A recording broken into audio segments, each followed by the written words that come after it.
Assalamualaikum warahmatullahi wabarakatuh. Perkenalkan, saya Cindy Aulia Pratama dengan NIM F1 S119031 dari Prodi Sistem Informasi. Pada kesempatan kali ini saya akan menjelaskan mengenai konsep dari supply chain management. Baiklah, langsung saja saya mulai penjelasan dari konsep supply chain management ini. Yang pertama, yaitu saya akan menjelaskan mengenai apa sih supply chain management itu. Menurut Indrajit dan Joko Pranoto, supply chain management merupakan suatu konsep manajemen di mana perusahaan berusaha memanfaatkan teknologi internet untuk mengintegrasikan seluruh mitra kerja perusahaan, terutama yang berhubungan dengan sistem pemasokan bahan-bahan atau sumber daya yang dibutuhkan dalam proses produksi. Sedangkan menurut Turban, supply chain management adalah penggunaan gabungan atas teknologi untuk meningkatkan aktivitas operasi supply chain sebaik supply chain management. Jadi, supply chain management adalah pengkolaborasian atau penggabungan penggunaan teknologi dengan tujuan untuk memperluas proses B2B dan meningkatkan kecepatan, kelincahan, kontrol yang real time, dan kepuasan customer. Menurut Indrajit dan Joko Pranoto, ada 3 prinsip dasar yang harus diperhatikan dalam merencanakan sebuah supply chain management. Yang pertama yaitu melihat bahwa hakikat informasi dalam hal ini harus merupakan pengganti atau substitusi dari keberadaan inventory atau biaya terbesar rata-rata perusahaan. Maka informasi harus diperlakukan sama persis dengan manajemen inventory. Kedua, yaitu dari ketiga unsur tersebut, yaitu unsur biaya, kecepatan, dan kualitas, persaingan yang sesungguhnya terletak pada kecepatan dan ketepatan informasi. Informasi yang mengalir dari mitra usaha ke perusahaan dan sebaliknya harus sedemikian rupa sehingga benar-benar memberikan manfaat yang signifikan terhadap proses penciptaan dan penyebaran produk atau jasa, atau yang biasa kita kenal dengan menciptakan sebuah value.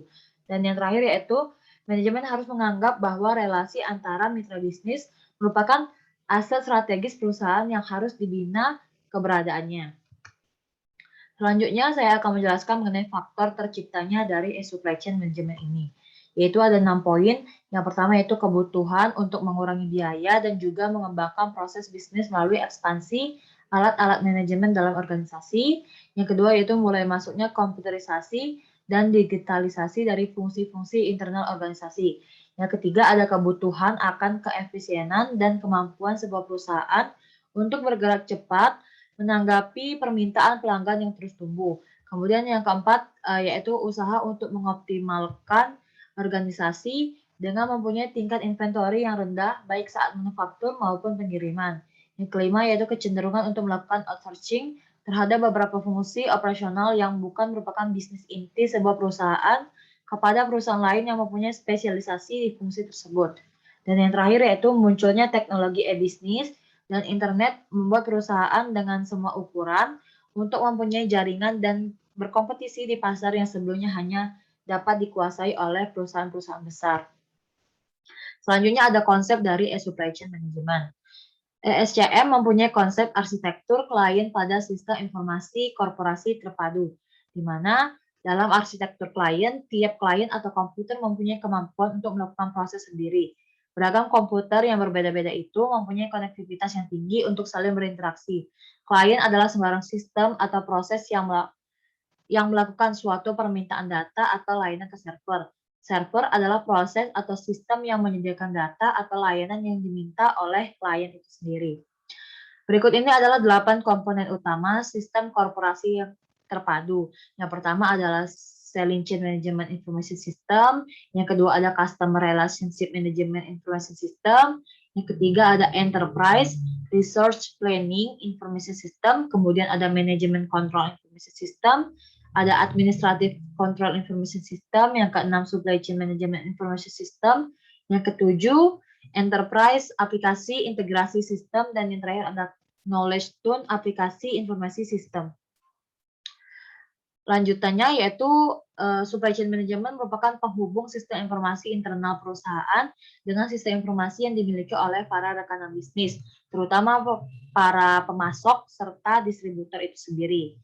Dengan penggunaan supply chain management terdapat peralihan fokus terhadap aliran entitas yang penting dari sistem ini. Beberapa supply chain tradisional atau konvensional terdapat 3 aliran entitas yang harus dikelola dengan baik, Yang pertama yaitu aliran produk secara fisik, kemudian aliran uang sebagai bukti pembayaran, dan aliran informasi yang berkaitan dengan aktivitas jual beli.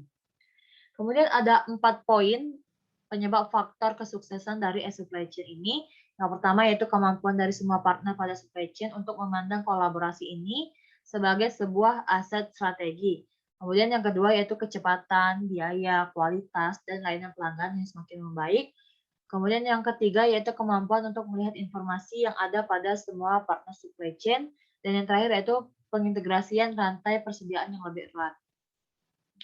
Aktivitas atau proses yang ada pada supply chain management, yaitu pengisian ulang persediaan atau restock, kemudian procurement atau pemesanan, kemudian kolaborasi perencanaan, kolaborasi desain dan pengembangan produk, logistik, dan perdagangan dengan B2B dan supply web. Adapun manfaat dari penerapan supply chain management yaitu mengurangi biaya transaksi sebesar 90%, kemudian menurunkan biaya pembelian barang dan pelayanan sebesar 2-6%. Yang ketiga yaitu membantu mengurangi biaya dan memperbaiki performance dengan memperkuat kebijakan procurement dalam desain produk dan SCM. Dan yang terakhir yaitu melalui perbaikan kualitas informasi, kemudian akses dan waktu yang real time. Supply chain management membantu dalam membuat supply chain menjadi lebih transparan bagi semua pihak dalam aliran rantai supply tersebut.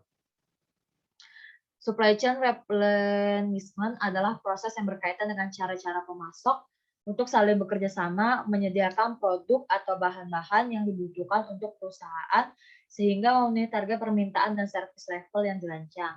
Kemudian ada collaborative planning, yaitu proses yang fokus pada aktivitas perencanaan yang berkaitan dengan operasi, produksi, inventory, dan distribusi, sehingga keseluruhan pihak dalam rantai pasok. Kemudian ada collaborative product development, yaitu proses yang berkaitan dengan aktivitas penciptaan produk atau jasa yang membutuhkan kerjasama antara berbagai mitra bisnis untuk mencapai demand atau mencari pasar baru.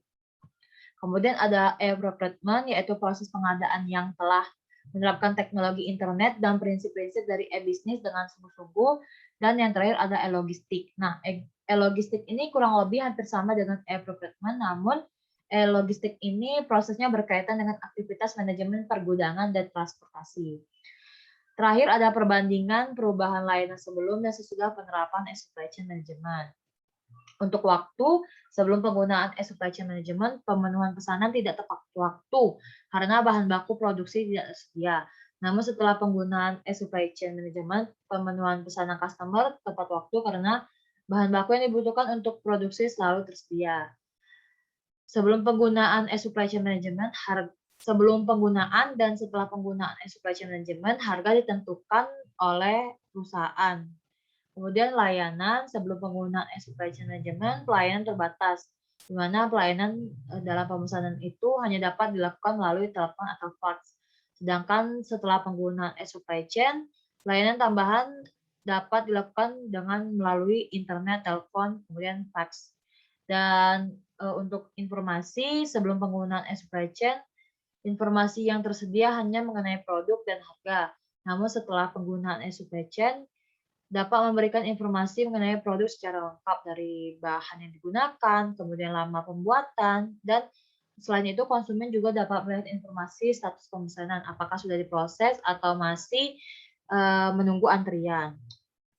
Berikut ini adalah sumber yang saya rujuk untuk membuat atau menentukan tugas dari konsep dari supply chain management ini. Baiklah, sekian penjelasan saya mengenai konsep dari supply chain management ini. Apabila ada kesalahan, saya mohon maaf. Saya akhiri. Assalamualaikum warahmatullahi wabarakatuh.